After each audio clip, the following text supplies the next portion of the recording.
आज हम बात करेंगे ईगो की। ईगो क्या है? ईगो होता है रेजिस्टेंस, यानी कि प्रतिरोध, विरोध, बाधा।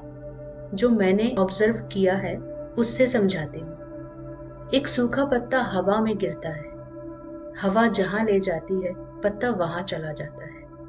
वो पूछता नहीं क्यों यहाँ, वो लड़ता नहीं मुझे वहां जाना था। उस सूखे पत्ते में कोई भार नहीं होता, क्योंकि उसने कुछ पकड़ के नहीं रखा। जो पकड़ता है वो भारी हो जाता है। पत्ते के पास कोई अलंकार नहीं, इसीलिए वो हल्का है। पत्ते के पास कोई आभूषण नहीं, इसीलिए वो हल्का है। और हल्का होने की वजह से वो हवा के फ्लो के साथ बह जाता है, जहां हवा ले जाए। अब जरा अपनी जिंदगी के बारे में सोचो।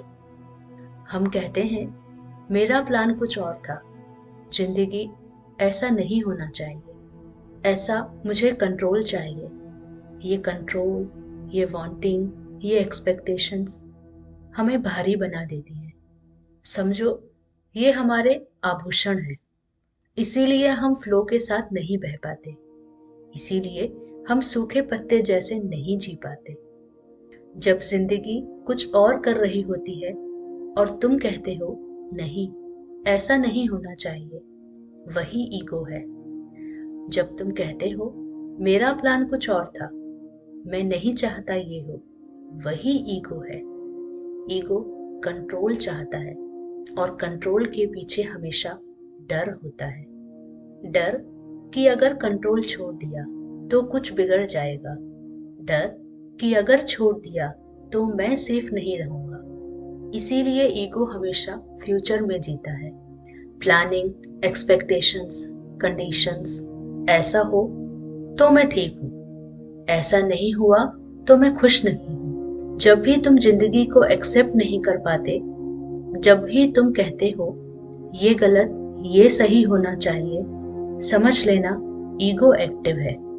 ईगो के लिए फ्लो खतरनाक है, क्योंकि फ्लो में कंट्रोल नहीं होता, और जहां कंट्रोल नहीं होता वहां ईगो जिंदा नहीं रह सकता। ईगो को तोड़ना नहीं पड़ता, सिर्फ पहचानना होता है। जिस पल तुमने अपनी रेजिस्टेंस देख ली, उसी पल ईगो कमजोर हो जाता है। और जब ये विरोध, प्रतिरोध, बाधा चली जाती है, जिंदगी पहली बार बोझ नहीं, बहती हुई महसूस होती है। जिस दिन तुमने जिंदगी से लड़ना छोड़ दिया, जिस दिन तुम हवा पर भरोसा कर पाए, उसी दिन तुम पत्ता बन गए। ना कंट्रोल, ना रेजिस्टेंस, सिर्फ एक गहरा फ्लो। और जो बहना सीख जाता है, उसका ईगो धीरे धीरे खामोश हो जाता है।